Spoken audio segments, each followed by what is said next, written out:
Hello and welcome. It's good to have you here tonight. My name is Joshua Roy and I'm a seminar leader and life coach. I've been running seminars and life coaching for the last 3.5 years and it's been magnificent. It's been a really interesting time for me to get to know more about people, about human nature, about people's needs and drives, about their gifts, talents and their rituals. And if you think about who you are, you're very complex. Hello and welcome. Take a seat.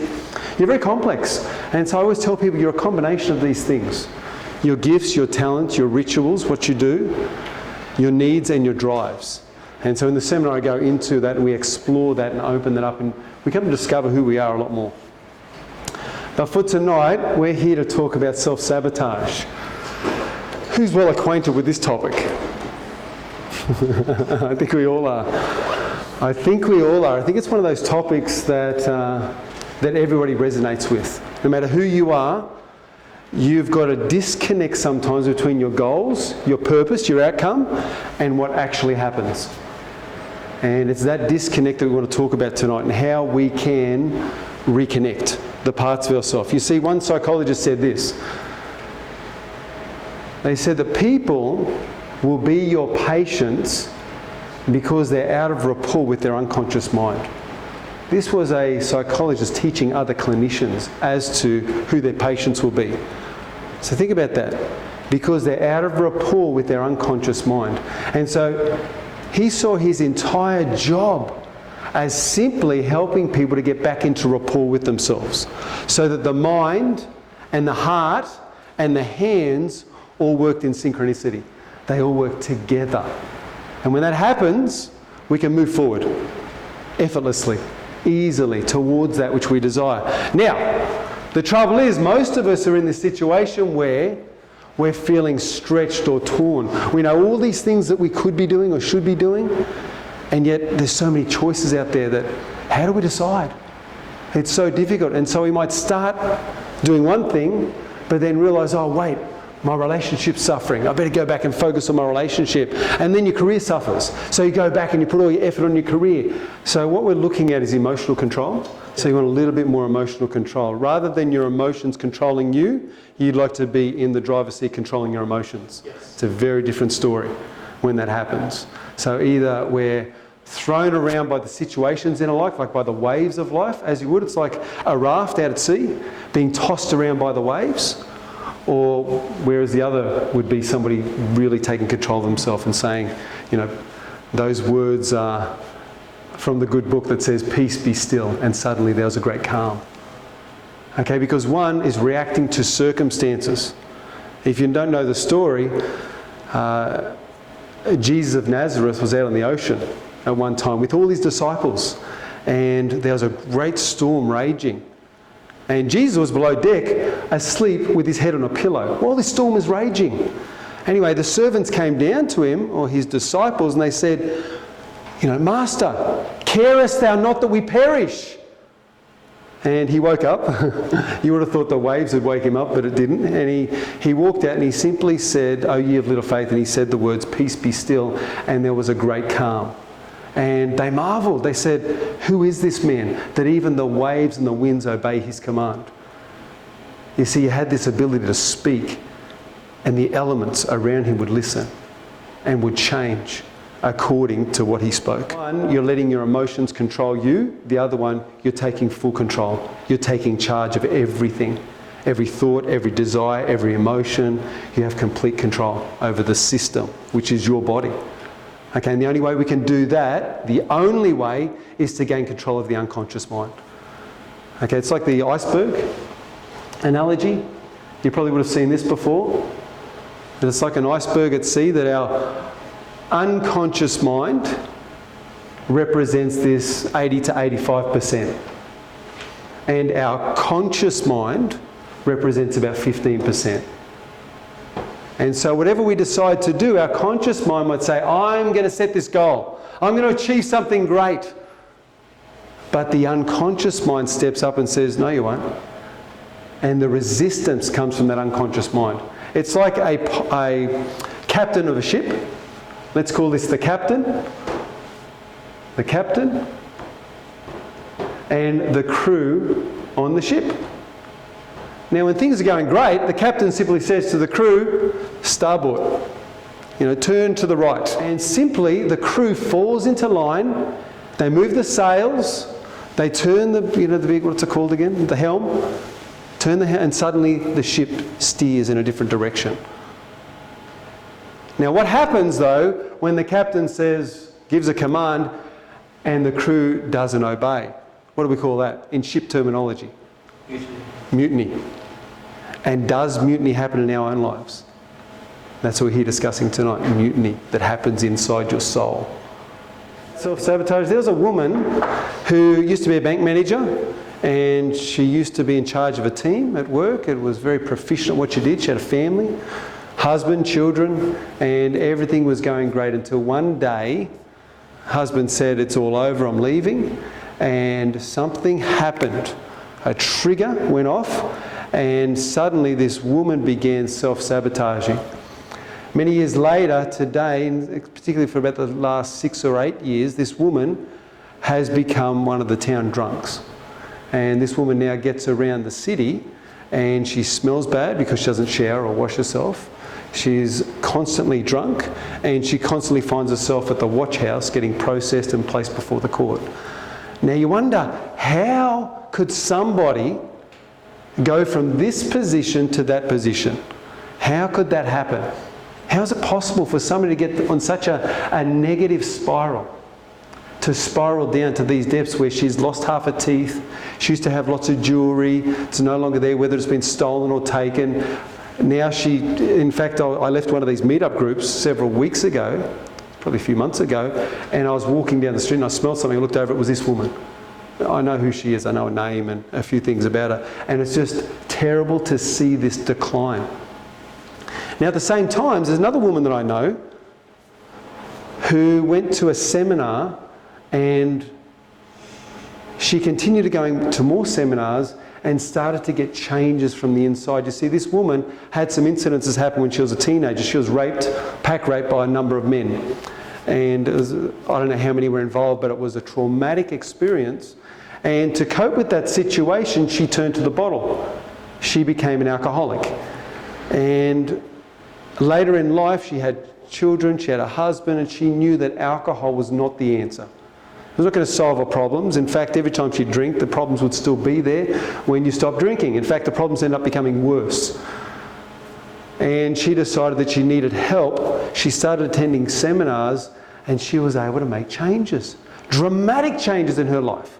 And she was able to start on that positive spiral in an upward direction. And so all of us in life, we're going to be faced with situations and we have to choose our reaction. Now these reactions happen consciously and unconsciously. Think of that iceberg. And we've got to decide, are we getting the results that we want? And if we're not, we've got to decide what we do about that. I think of the bucket and the crab analogy. Remember that bucket and crab analogy? How you've got this bucket full of crabs, and the crabs all know that there's freedom right there. And they start climbing up the side of this bucket. And as soon as one gets near the top, another crab reaches up and pulls it down. Now the crab's not pulling it down, the crab's trying to get out the bucket itself. And it will reach for whatever it can grab to get out of that bucket. And so you watch these crabs in the bucket and they'll consistently grab each other and pull each other down. Consistently. We have a term in this country called the tall poppy syndrome, where somebody starts to get a little ahead and suddenly we say, let's bring this person back to earth. They're starting to get too big for themselves. They're starting to get too much confidence or bravado. Let's bring them back to earth a bit. Or when they fail, we laugh. We make a joke of it. We say we knew it was happening. It's hush hush, the quiet talking in the background. They didn't invent whispering for saying nice comments. In fact, there was a TV commercial one time where there was this woman walking along in a bikini, and there was these two other women who then were whispering to each other, and it zoomed in and they were saying, boy, doesn't she look great? That's what they were saying. They didn't invent whispering for for compliments. They invented whispering for something else, so they were probably saying something very different to that. We've got this tall poppy syndrome. Who's aware of this? And who's seen this happen with people around you? with those that should be our friends and supporters. Now think about it in terms of your own life. What if this 15% of yourself is trying to get out of the bucket, but this 85% is holding you stuck, stationary, is grabbing you and pulling you back? That's what self-sabotage is. Self-sabotage is, I want to do this. I have a conscious decision that I want to change. But I have all this unconscious resistance holding me back, preventing me from moving forward. That's what self-sabotage is really in a nutshell. So now, what do we do about it? You see, I self-sabotaged myself for years with my health. Loved cheesecake. I absolutely loved it. I was a sucker for cheesecake. And I would eat it at every chance I got. Loved it. You see, I used to have an order and sequence in my life. And since I've been life coaching, I came up with 4 terms when I talk about health. 4 terms, very simple. The first term is energy. The second term is mobility. The third term is longevity. So energy, how much energy you've got in your cells. How much you can do. Can you jump? Can you move your body in powerful ways? Mobility, the joints, the movement. Longevity, how long do you want to live for? 30, 40, 50 years? Do you want to live to be 90? I saw a marathon run with 2 90-plus-year-old men running, not a marathon run, sorry, it's a sprinting race. It was 100 metres. And it's on YouTube if you go look it up. There's a 93-year-old man racing a 97-year-old man, and they were just brilliant. They were going for it and did a great job. They still had mobility and longevity. And the last one is taste. Now, one of those words doesn't seem to fit like the others, does it? Energy, mobility, longevity, all about using our body, and then taste.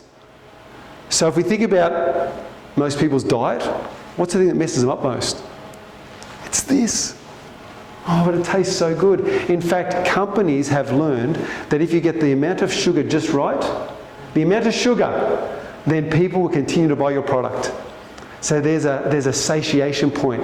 And what they do is they back off and they give you just enough sugar to almost get you to satiation and then stop. And what does that make you want to do? It makes you want to get more. And so they've worked out, they're very clever the way they do this, to work out exactly how much sugar tastes good but doesn't satiate. So you want more. Back in the 70s, they worked out that it was either fat or sugar that was causing the obesity epidemic. And the scientists all got together and said, we've got to work this out because people are getting fatter. What do? They said, let's get rid of fat. And so all these fat-free things came out in the 80s and the 90s. Everything was up to 98% fat-free. But what they didn't tell you was that when you go fat-free, they've got to double the amount of sugar. Why? Because you can't eat it without the fat. It tastes so bland. So once again, they add a double amount of sugar. So I went to the supermarket and I picked up, 2 items, Praise mayonnaise or whatever it was. The low fat and the normal one, full fat. One of them had twice as much sugar as the other one. Now what they've found out since is that they were wrong. It wasn't fat that makes you fat. It was sugar. Sugar turns directly to insulin. Insulin turns directly to fat. That's how it works. Interesting. So where was I? Self-sabotage. So let's look at our physical health. So who'd agree with this? We self-sabotage because, and I can tell you that if taste is number one, if this is your order and taste is number one, you'll probably be overweight. You probably will be, if taste is number one on that list. If that's a stronger desire for it to taste good, then there is for you to have energy, or for you to have mobility, or longevity, live a long time. If taste is number one, then you're going to struggle. You're going to struggle every day. Okay, so what I do is I take somebody's unconscious mind and we make these three things elevated. That's what I do in the seminar. So what I'll do is I'll help people to understand and put these things in a proper perspective. And I don't work just with the conscious mind. I work with the unconscious mind. Because all true change happens in the unconscious mind. All true change. So many years ago, I loved my cheesecake. And I wasn't exercising and I wasn't doing the things that I should, but I would have spurts. How many spurters are we? Have we got here? Sounds terrible. This isn't a sex workshop. How many people go through spurts in their life? Where you'll do something 100%, but it'll only be short-lived. You push yourself, you go for a little spurt. Who's done this before? Yeah, whether it be health or diet, whether it be a relationship, you fully focus on something, you get some great results, but it's not sustainable.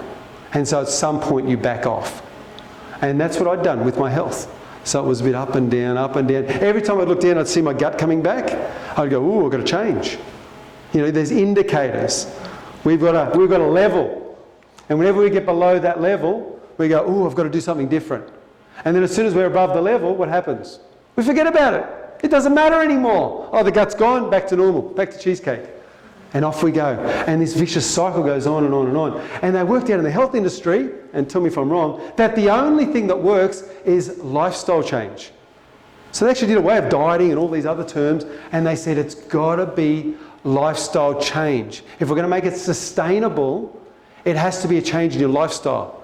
You don't just do it for a day or a week. People that go on these ketone diets and what are they called? There's different diets coming out all the time, isn't there? And people jump on the bandwagon. Most of them are unsustainable. And they're good if you want to give yourself a boost or a bit of a kick. But what we're looking for is long-term stability. We want to get results over the long term. Something that we can install into our life, and not just do it for a day or a week, but to do it forever. And when we change at that level, lifestyle change, that's when we get the permanent change happening. Now, it's all good to talk about, but how do we do it? They actually say that we shouldn't look at our electronic device within about an hour or so before going to bed.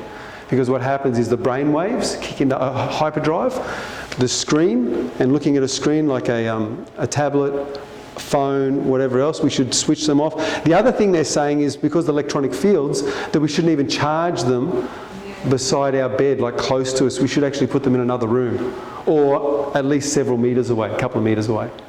Okay, so they're saying those things as well. These are all studies that are coming out now. So this is why we've got to keep learning and saying, well, we don't know all the effects of it, but maybe we should listen to what's being talked about.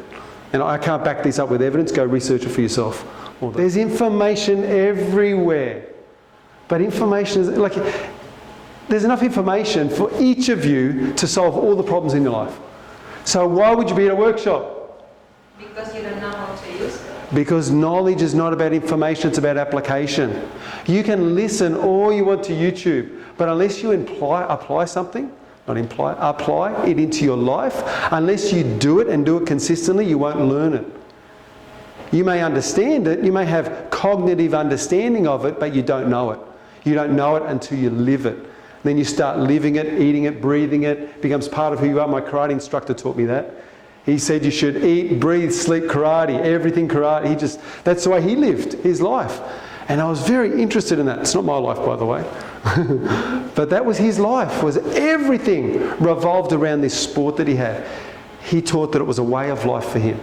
It was something that was so big, something that he could anchor himself to. And it created that stability for him in his life. Like if you're out at sea, we need an anchor. Otherwise we drift to and fro with everything that is said to us. Because you'll hear competing things. Somebody will say fat's the problem. And then somebody else will say sugar's the problem.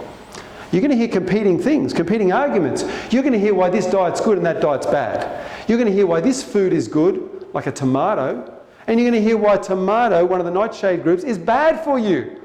You're going to hear competing things about eggs. That was another one. A few years ago they said eggs. Stop eating eggs, they're bad for you. Then they came back and said, oh, eggs are good for you. Who do you trust? Who do you believe? Your body.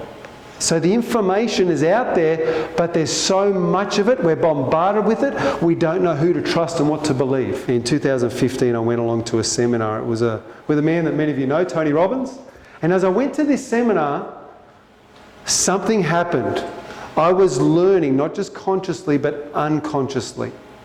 And when I left that seminar, something changed. Things that I'd failed at over and over again, suddenly I wasn't failing. I was succeeding. And it felt like I wasn't being stretched or pulled in two directions. I was just going one direction. It was so fascinating. And I started thinking, why? How's this work? And I delved into the psychology behind it, why seminars work. And I want to tell you, the seminars do work because you're in a saturation environment. Saturation environment means you're getting instruction, but you're also getting a lot of emotion. You know, scientists have worked out that we emit an emotional signal around our body for about 8 meters. It's actually a lot further than that if you talk about love or these other feelings. But in our immediate area, if you're feeling love, people within 8 meter radius can actually feel that. There's an actual physical pulse that's almost around you. It's unseen, but it's there. We're feeling it now. What's that? We're feeling it. Are you feeling the love? Yeah. So what happens is when you get a group of people feeling love, feeling joy, feeling excited, if you get a group of people feeling these emotions, what happens is we start to feed off each other. And suddenly our psychology is lifted. And that's why when people go and do it by themselves and they sit in front of YouTube, it's great. Read the book, it's all good stuff. What you don't get is the group learning. And there's something about group learning that takes learning to a new level. When you learn as a group and there's emotion involved and we're all emitting signals and we're all feeding off each other, there's a lifting that happens and it's incredible. So you go like this, see you boom, boom, boom, boom, 4 days of the seminar, 1, 2, 3, 4, and you just like everything's going to work out. You're going to find the man of your dreams. You're going to find the woman that's, will light you up every day for the rest of your life. Your business is going to go fantastic. Your health is going to be on point. Spirituality, you'll be so close to God or the universe, whatever you believe God to be. So you'll have all this working in your life, and then suddenly, tall poppy comes in, you come back to reality, whether it be self-sabotage or whatever happens, and suddenly you find this happening. Is that what you're talking about? Yeah. Julian? And who's experienced that? Who's had that happen? Okay, we all do. We have that happen. Okay, so how did I do it? I decided to create for myself a 2-hour morning routine. That's how I did it. That's how I do it. Because before that stage, I had not taught a few little workshops, but nothing like I'm doing now. This is the thing that got me going. I created a 2-hour morning routine where I used a number of tools. I actually go through 12 steps in my morning routine. Like mastering emotions, you talked about anger. Mastering emotions is one of those steps. So I do excitement to a high level. Just get really pumped. Start jumping, get excited. No, that's only a little bit. In the morning, I go 1, 2. Yes! Woo! So that's what I do every morning. I do that twice. So every single morning, I get excited to that level. Even more, I sort of carry on a bit more. So that's a bit crazy, right? And if you did that in public, they'd probably lock you up. Right? They would, wouldn't they? They put you in the funny farm, they'd think this guy's nuts. Okay, but what I came to realise is that our mind and our body is a symbiote system. It's connected more intricately than we understand. And so when you use your physiology in a new way, motion creates emotion. So when you use your body in a different way, you create new signals, new feelings. And those feelings create new emotions. Those emotions create different thoughts. So let's say you're feeling angry, and so then you feel the emotion called resentment. What sort of thoughts are you having? Negative. What's that? Negative. Negative thoughts. You're feeling resentment. You're going to, think about the other person in a very negative way. Why did they do that to me? Why? And we go through that whole cycle, right? So our thoughts are affected by our emotions. Now, it's true that our emotions are affected by our thoughts too, but our thoughts are affected by our emotions if we come right down to it. This is the process. Now, if you're feeling, I don't know, a tingle in your arms and you're feeling joyful, what sort of thoughts are you having? So what I worked out, the key was, Julian, to answer your question, the key was to realise how powerful physiology is, how powerful the way you use your body is. If you've ever heard of Amy Cuddy, you might want to write that down if you hear Amy Cuddy. Amy Cuddy talks about power poses. So if you're a physician or a surgeon and you're going in to do an operation, you might go into a power pose for a couple of minutes. Stand like Wonder Woman or Superman. And by standing like that for 2 minutes, what happens is you have a dramatic effect on the chemistry inside your body, because we're biochemical. So the chemistry in your body will change, and you can increase your testosterone in 2 minutes by as much as 20%. 20% increase in 2 minutes. That's incredible. That's just by standing in a different way. Standing there, feeling confident, and then you go in and you do the operation or the surgery. I want you to know that I jumped a few times before I came to the seminar, so I would have the confidence at a higher level than I would normally have. Because we've got to change our state, our emotional state, and that'll change your life. Take control of your emotions, you change your life. And how do you take control of your emotions? Take control of your body. Move your body in a new way. And if you want transformation, you wake up and you move your body differently, you'll transform. You will transform. It'll start changing your life. Now, does it happen all at once? No. And are there still ups and downs? Absolutely. So I continue to go to seminars. In fact, I'm going to another seminar in April, because going to seminars gives me juice, it gives me fuel. It helps me keep going to do this routine. Because that's a long time. That's a big commitment. It's a huge commitment, but it's a necessary. I've made that a must for my life. That's how I start my day. And I do a number of things. In the seminar, I take people through the whole routine, and I show people exactly how to do it, exactly step by step. And if you want to do it, I recommend it. Go for it. Now, not everybody can commit to 2 hours, because that's a big commitment. That's what I chose for myself, because I saw Tony Robbins, what he was doing, and I thought, well, he was 20 when he started. I'm 40, I was 39 at the time. I said, and he does a 1 hour routine, so I thought, I'll do a 2 hour routine, because I want to catch up. So that's actually a true story, actually why I did it. Because Tony Robbins does a 1 hour routine, and I thought, man, how does this guy do it? How does he keep his energy so high? How does he keep teaching and moving and running? You know, that guy teaches something like 12, 14 seminars a year. And each one of them goes for about 4 or 6 days. He's slowed down recently because he can't use his voice box as much, because his doctors have said if he keeps speaking, he'll end up with no voice. But he said he doesn't care. He said he'll just keep doing it, because he said if his voice box gets worn out, he just believes that somehow the signal will get between his brain and his mouth and the words will still come out. That's what he says. That's his belief system. Because he's around positive people, he's feeding off energy of groups. And mind you, his groups are sometimes 5 to 10 to 15,000 people, all feeling extremely joyful, or extremely excited, or extremely, happy. They're all feeling these extreme emotions, and people walk away and they change. It's interesting how it works. So if you haven't had the opportunity, I'd recommend going to one of those seminars if you can. But in the absence of that, and also, if that's a bit too expensive, then come to my seminar, because I'll lead you through the steps. What I find Tony does well is he works with a wide spattering of people, from those who are just beginners, don't really understand NLP or neurological repatterning or the science of change, all the way through to those that have been following him for 40 years. Who understand it, know it, it's just click, click, click, click, click.